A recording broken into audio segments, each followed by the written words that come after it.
Muitos de vocês já devem ter se perguntado por que Avatar fez tanto sucesso. Muitos dizem que o motivo do sucesso do primeiro filme de Avatar se resume nos efeitos especiais. Mas se você se questionar um pouco, você acha que apenas os efeitos especiais seriam o suficiente para tornar um filme a maior bilheteria do cinema de todos os tempos? Quais foram os motivos que levaram Avatar a chegar ao topo da história das bilheterias do cinema? Um dos principais pilares, se não o maior pilar, responsável pelo sucesso do primeiro filme de Avatar, se chama James Cameron, o seu diretor. Cameron já era conhecido quando teve a ideia de criar o primeiro filme de Avatar lá em 1994, por sua grande expertise em criar universos e sua faceta de contador de histórias. Antes de fazer Avatar, Cameron foi responsável por criar o universo de O Exterminador do Futuro 1 e 2.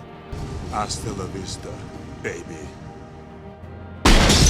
Ele foi o diretor também do segundo filme do Alien, O Resgate, que é conhecido por todos como o melhor filme da saga Alien até hoje, e o diretor tinha se consagrado pela até então sua obra mais bem avaliada pela crítica, o filme Titanic, o que fez com que o diretor fosse consagrado como o melhor diretor.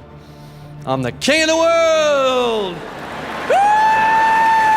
Já em 94, Cameron tinha desenvolvido rascunhos do que seria o roteiro do filme de Avatar, mas ele resolveu engavetar o projeto, pois para ele naquele período ainda não havia tecnologia o suficiente para que ele pudesse desenvolver o filme da forma com que ele queria. Com o passar dos anos, Cameron viu algumas produções que serviram como um termômetro para ele chegar à conclusão de que era o momento certo e de que já havia a tecnologia necessária para ele produzir o seu tão sonhado projeto. O primeiro personagem que fez ele olhar com os olhos diferentes para os efeitos especiais que haviam na indústria foi o personagem Gollum do Senhor dos Anéis.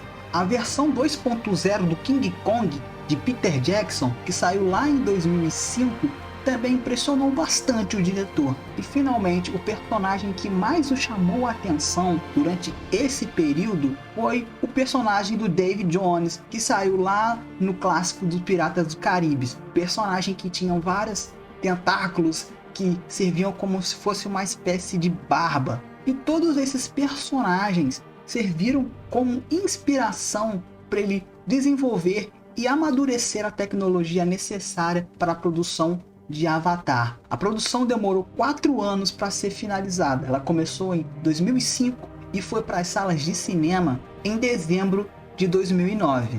E durante esses 4 anos de produção, James Cameron não apenas estudou e aplicou as tecnologias que foram utilizadas nos filmes que ele tomou como base, e sim, ele aperfeiçoou e adaptou para melhor se encaixar na proposta que ele queria passar com o filme. Isso gerou uma revolução na captura de movimentos, principalmente relacionado às expressões faciais. Avatar foi um filme que quebrou barreiras da indústria cinematográfica relacionada à computação gráfica, ao CGI. E não apenas isso, Avatar foi o filme que tornou popular a experiência 3D, porque o filme, desde o seu cerne, ele já foi planejado para ser exibido em 3D, diferente da maioria das produções que elas são feitas em 2D e depois adaptadas, colocando uma cena ou outra ali em 3D apenas para deixar o ingresso mais caro.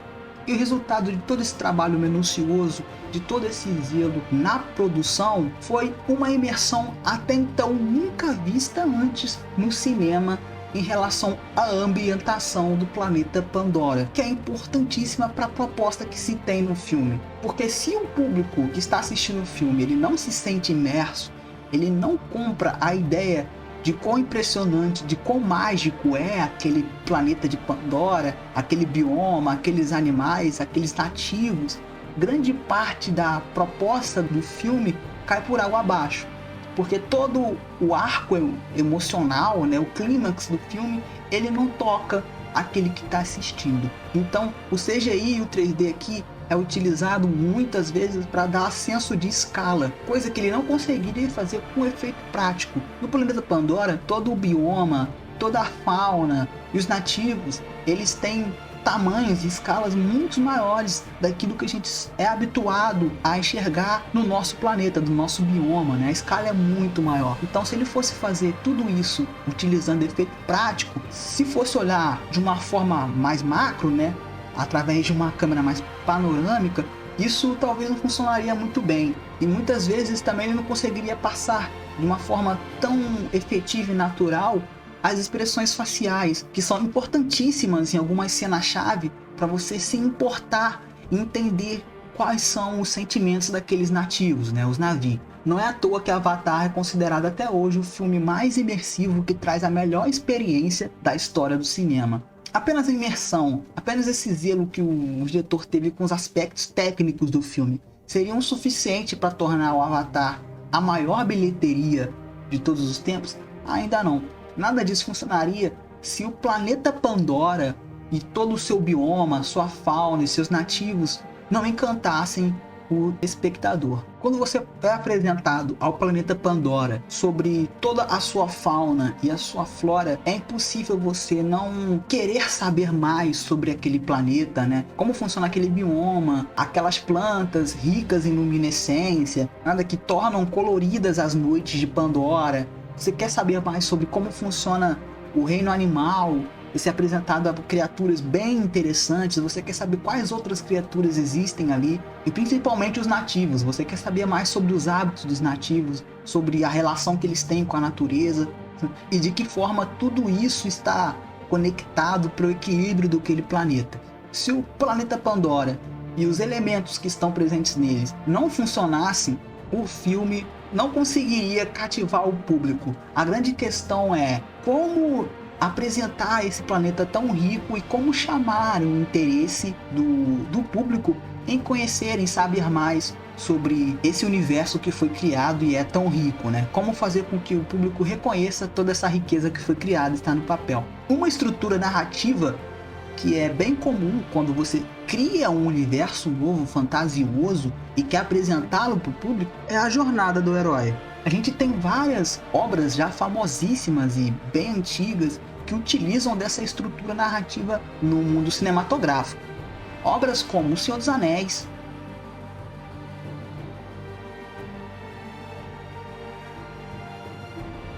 Harry Potter,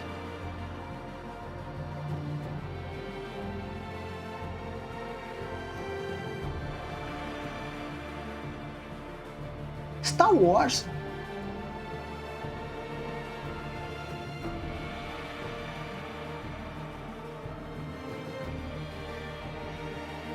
e como eu disse, essa é a estrutura que mais se adequa a apresentar um novo universo para o seu espectador, né? Porque você olha com esse universo sobre os olhos de uma pessoa que não faz parte desse universo. Você se surpreende junto com o protagonista, né? Você se surpreende, você se encanta, você aprende e de certa forma você evolui em relação aos conceitos daquele universo junto com aquele protagonista. E a estrutura narrativa da Lenda do Herói também é utilizada no primeiro filme do Avatar. Você acompanha Jake, que é um ex-militar que está no fundo do poço, ele perde tudo, né? Você vê que ele não é capaz mais de exercer sua função como militar, porque ele acaba se tornando um cadeirante. Quando ele vê, de certa forma, caindo no seu colo, né, esse chamado, né, a partir da morte do seu irmão, como uma nova oportunidade, né, de fazer algo diferente, de mudar aquele seu panorama de vida. E essa premissa de desbravamento, de você conhecer o universo de Pandora aos olhos de Jake,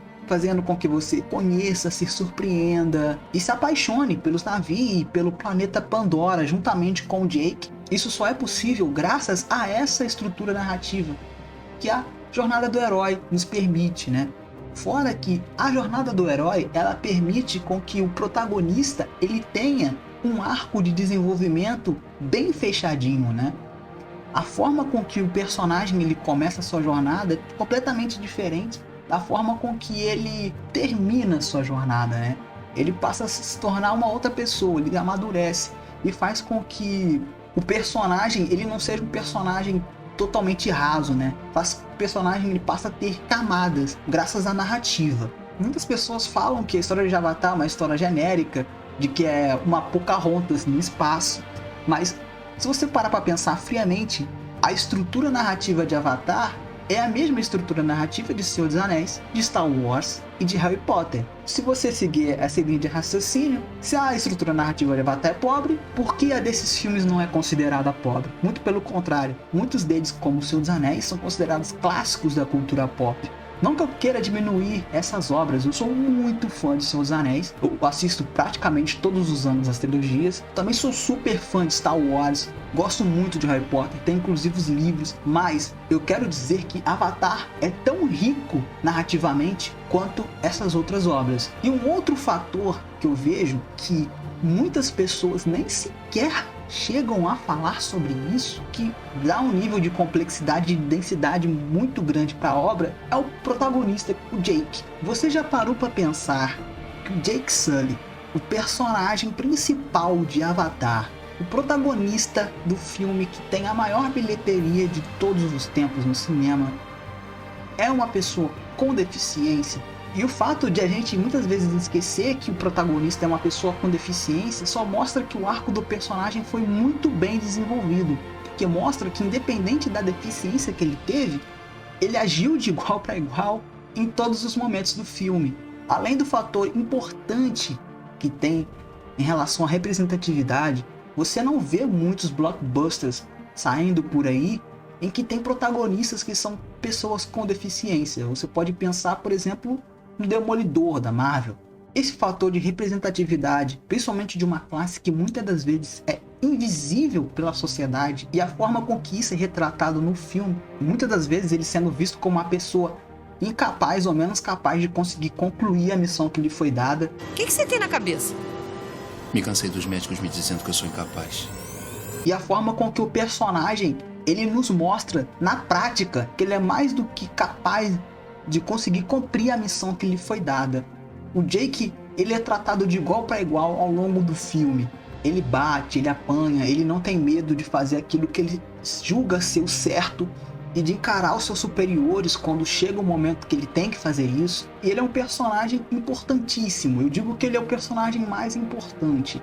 Ele é um outro elemento que, se não funcionasse, o filme também não funcionaria. E todo esse vínculo, né, entre nós e o planeta Pandora nos é transmitido através dos olhares do Jake, da percepção que ele tem sobre Pandora. Outro fato que só enriquece mais o filme Avatar são as alegorias, né? Um ano lá de 2154, onde se passa o filme de Avatar, o nosso planeta, o nosso bioma, nossas florestas, os nossos animais não existem mais, né? Já foram totalmente destruídos, né? A gente tem uma cena que tem o Jake, né? Não sei se é só na versão estendida que tem essa cena, que mostra ele assistindo uma TV que ela fala que ela tem o último espécime vivo de um tigre. E a gente consegue ver que a RDA, ela tá fazendo a mesma coisa com o planeta Pandora, né? A gente vê, ela tá devastando tudo, independente da importância que aquilo tem pro equilíbrio do ecossistema, ou da importância que aquilo tem para os nativos, apenas pelo dinheiro, né? Pela ganância de ter um Lobitânio.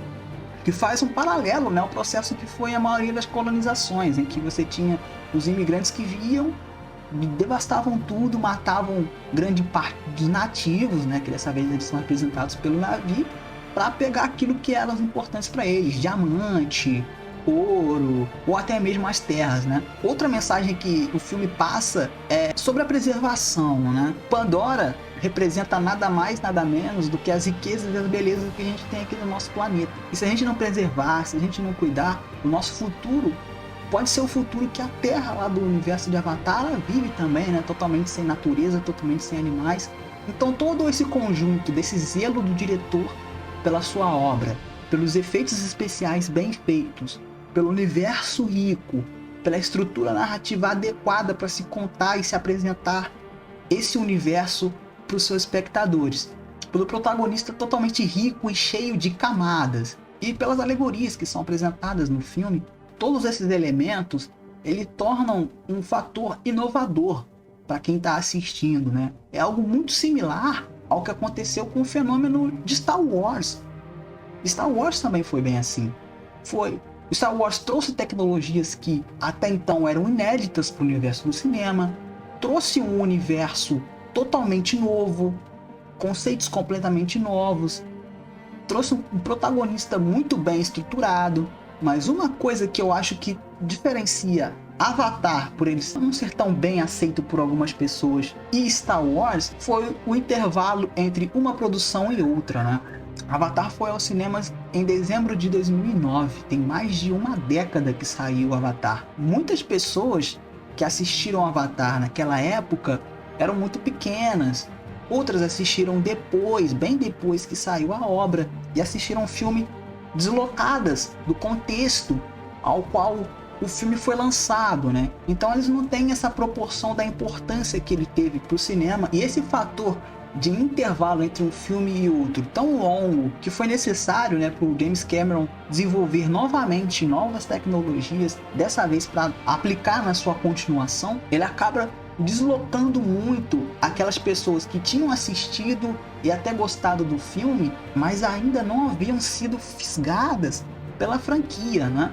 Fora que nesse intervalo de tempo, outras franquias surgiram, como a saga Vingadores, que se tornou muito popular, e para muitas pessoas, devido à disputa pelo primeiro lugar das bilheterias mundiais que houve entre Avatar e Vingadores Endgame, acabou olhando com um olhar meio torto para o filme de Avatar, né? Mas você chegar à conclusão de que Avatar se resume apenas a efeitos especiais e de que se trata apenas de um Pocahontas no espaço, dado todo esse contexto, é forçar a barra um pouco demais, não é verdade? Então, se você chegou até aqui, foi porque você gostou do vídeo, né?